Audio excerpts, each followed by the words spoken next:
안녕하세요. 김진강 세무사입니다. 오늘은 사업계획서 또는 기업계획표가 중요한지에 대해서 말씀드리려고 합니다. 제가 먼저 결론을 말씀드리면 중요할 수도 있고 아닐 수도 있다고 말씀을 드리고 싶어요. 먼저 중요한 경우가 어떤 경우인지부터 살펴보도록 할게요. 제가 세 가지 경우를 말씀드릴 건데 이 세 가지의 공통점은 신고된 매출이나 재무자료가 없다든지 아니면 신고된 자료가 있지만 그 자료가 해당 심사에 중요한 자료가 아닌 경우입니다. 첫 번째로 스타트업이나 예비창업자인데요. 일단 스타트업이나 예비창업자 같은 경우에는 신고된 매출이 없는 경우가 대부분이죠.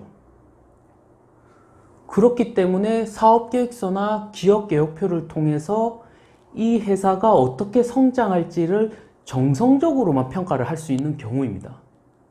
특히 스타트업 같은 경우에는 신용보증기금에서 운영하는 이 네스트 같은 프로그램을 지원하시려면 IR 자료까지 첨부를 하셔가지고 좀 제대로 사업계획서를 작성을 하셔야겠죠.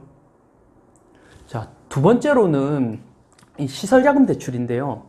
시설자금 대출 같은 경우에는 자가 공장을 설립하려 한다거나 자가 사업장을 신축하려고 하는 경우에 대출받는 정책자금이죠. 예를 들면 10억에 내가 자가 사업장을 신축하려고 하는데 정책자금 한도가 6억이 나왔어요. 그럼 나머지 4억은 자기자금이라든지 아니면 일반 사업자 대출을 통해서 조달을 해야겠죠. 이런 경우 내가 어떻게 자금을 조달할지를 사업계획서를 통해서 잘 적으셔야 되고, 만일 나머지 4억 조달이 불분명하다고 하거나 제대로 적히지 않으면 정책자금 승인이 어렵겠죠. 자, 세 번째로는 기술력이 있는 경우인데요. 내가 특허권이라든지 실용신약권 같이 등록 원부를 가지고 있는 경우에는 해당이 안 되겠지만, 내가 그런 특허권 같은 권리는 없지만 경력이라든지 학력이라든지 이렇게 내가 기술력을 가지고 있는 경우에는 기업계획표라든지 사업계획서를 통해서 내가 기술력이 있다는 걸 스토리텔링을 하셔야겠죠. 그렇게 충분히 어필을 하셔야지 자금을 승인을 받으실 수 있겠죠. 이렇게 제가 말씀드린 세 가지가 사업계획서가 중요한 경우입니다. 자, 그럼 반대로 중요하지 않은 경우도 있겠죠. 오해하실까봐 말씀드리는데, 이 중요하지 않다는 말이 대표님이 컨설팅 같은 걸 안 받으시고 직접 작성하셔도 충분하다는 이야기입니다. 당연히 왜 그러냐면, 제가 예를 들어 볼게요. 창업한 지 7년이 지난 기업입니다. 이 기업이 정책자금 대출을 신청하면 부가세 신고서라든지 재무제표라든지 이렇게 신고된 자료를 제출을 하겠죠. 그러면 그 제출된 자료를 가지고 심사자는 그 기업의 현재 상황과 미래의 상황을 예측을 할 수가 있겠죠. 3년치 재무자료를 본다면 추세 등을 알 수 있으니까. 그렇기 때문에 사업계획서나 기업계획표 같은 경우는 오히려 서브 자료가 되는 겁니다. 제가 이게 중요하지 않다고까지 말씀을 드리는 게, 대표님들이 실제로 굉장히 이 작성하는데 부담을 많이 가지시더라고요.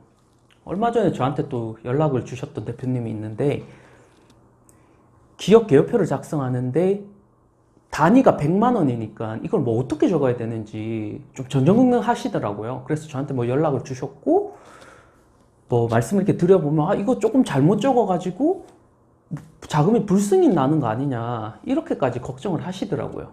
그래서 제가 좀 드리고 싶은 말씀은, 이렇게 스타트업, 시설장, 기술력 이런 좀 특수한 경우가 아니라고 하면 너무 사업계획서라든지 기업계획표를 작성하는데 부담을 가지지 않으셔도 된다고 제가 말씀을 드리고 싶어요.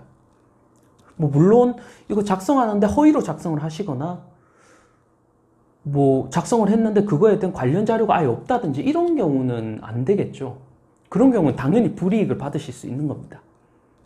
자, 자, 오늘 정리하면 사업계획서나 기업계획표는 중요한 경우도 있고 그렇지 않은 경우도 있다. 그렇지 않은 경우라 하면 그냥 대표님이 직접 그냥 좀 서툴더라도 직접 작성하셔도 큰 문제가 되지 않는다.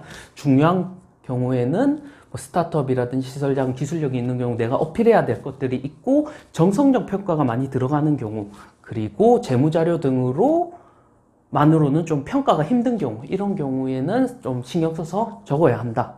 하지만 그렇지 않은 경우에는 너무 큰 부담을 가지지 않아도 되고 좀 모르는 게 있으면 그 담당자, 정책자금 대출을 취급하는 담당자에게 물어보면서 직접 작성하셔도 충분하다. 이렇게 정리하겠습니다. 오늘은 여기까지 하겠습니다. 감사합니다.